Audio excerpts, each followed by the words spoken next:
హామీ పథకంలో మహిళలు భారీగా సంపాదించేసుకుంటున్నారు. ఆంధ్రాలో మహిళలందరూ సర్వస్వతంత్రులు అయిపోయారని జ్యోతి ఈనాడు రాసుకొస్తే, ఉన్నోళ్ళకి ఉపాధి అంటూ ఉపాధి హామీ నిధులు దుర్వినియోగం అవుతున్నాయని కేంద్ర ప్రభుత్వం తలంటింది అంటూ సాక్షి రాసుకొచ్చింది.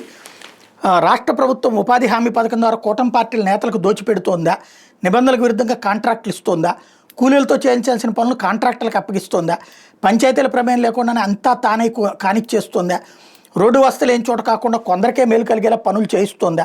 ఈ ప్రశ్నలన్నింటికీ కేంద్ర ప్రభుత్వం అవును అని సమాధానం ఇస్తోంది. రాష్ట్రంలో ఇష్టానుసారంగా సాగుతున్న ఉపాధి హామీ పథకాన్ని తీవ్రంగా తప్పుపడుతోంది. ఉపాధి ముసుగులో భారీ అవినీతికి పాల్పడ్డాన్ని ఎత్తి చూపుతోంది.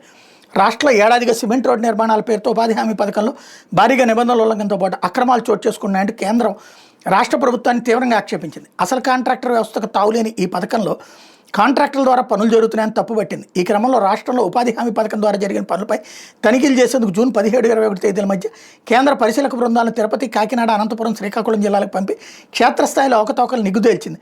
కేంద్ర గ్రామీణాభివృద్ధి శాఖ అధికారులతో పాటు కేంద్రం గుర్తించిన ఎన్జీఓలకు సంబంధించి 2 సభ్యులతో ఆయా బృందాలు ఆయా జిల్లాల్లో పర్యటించాయి. ఒక్కో జిల్లాలో 2 మండలాల్లో 4 గ్రామాల్లో పనులను ఆ బృందాలు పరిశీలించాయి. ప్రతి చోట అక్రమాలు, నిబంధనల ఉల్లంఘనలు గుర్తించి కేంద్ర ప్రభుత్వానికి నివేదించాయి. అక్రమాలు పేర్కొంటూ వాటికి తగిన వివరణలు ఇవ్వాలని కోరుతూ కేంద్ర గ్రామీణాభివృద్ధి శాఖ రాష్ట్ర ప్రభుత్వానికి ఇటీవల లేఖ రాసింది. ఉపాధిలో విచ్చలవిడిగా అవకతవకలు చోటు చేసుకునేందుకు ఊరూరా తెలిసిన వాస్తవం. ఇప్పుడు ఈ విషయాన్ని స్వయంగా కేంద్ర ప్రభుత్వం నిర్ధారించుకుని వివరణ కోరడంతో ప్రభుత్వ పెద్దలు ఒక్కసారిగా ఉలిక్కిపడ్డారు.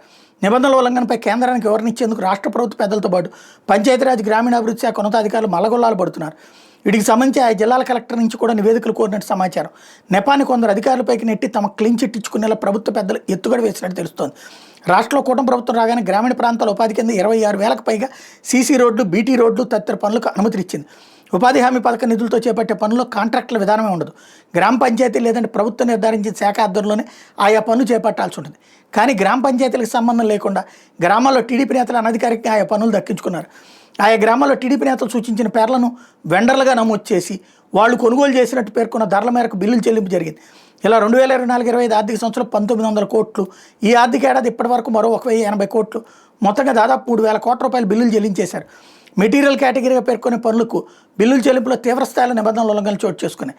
ఇదే విషయాన్ని కేంద్ర ప్రభుత్వం తీవ్రంగా తప్పుపట్టింది. ఆయా పనులకు అవసరమయ్యే సిమెంట్ తదితర రకరకాల మెటీరియల్స్ని టెండర్ విధానంలో తక్కువ ధరకు సరఫరా చేస్తారు. వాళ్ళ జాబితాను మండల స్థాయిలో నిర్ధారించాల్సి ఉంటుంది. ఆపై ఆయా పంచాయతీలో పనుల సంఖ్య ఆధారంగా ఏ రకమైన మెటీరియల్ ఎంత అవసరం ఉంటుందో, ఎవరెవరి వద్ద దొరుకుతుందో ఎంపీడీఓ నిర్ధారించాలి. ఆయా వెండర్ల నుంచి ఆ మెటీరియల్ నిర్ధారించిన ధరకే తీసుకోవాలి. ఆ మేరకు ఆన్లైన్లో నమోదు చేస్తే కేంద్రం నేరుగా ఆ వెండర్కు బిల్లు చెల్లిస్తుంది.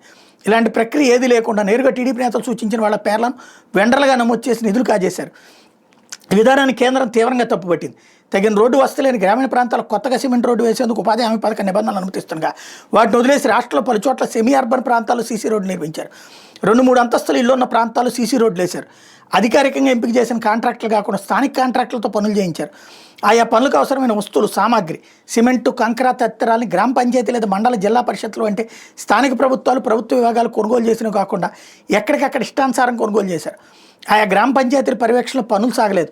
100-200 మీటర్ల పొడవున్న రోడ్డు పనులకు కూడా 2-3 భాగాలు విభజించి పనులు చేపట్టారు. ప్రజా ప్రయోజనాన్ని, మౌలిక సదుపాయాల కల్పన విస్మరించి ఎవరికో ఉపయోగపడేలా పనులు చేపట్టారు. ఏటా ఒకే ప్రాంతంలో చేసిన చోటే మళ్ళీ పనులు చేస్తున్నారు. అలా ఎందుకు చేయాల్సి వస్తుందో సమగ్ర పరిశీలన లేనే లేదు. బిల్లులు చెల్లింపు ఇష్టారాజ్యంగా సాగింది. ఎక్కడా నిబంధనలు పాటించలేదు అన్నట్టు వార్తనే హైలైట్ చేసింది.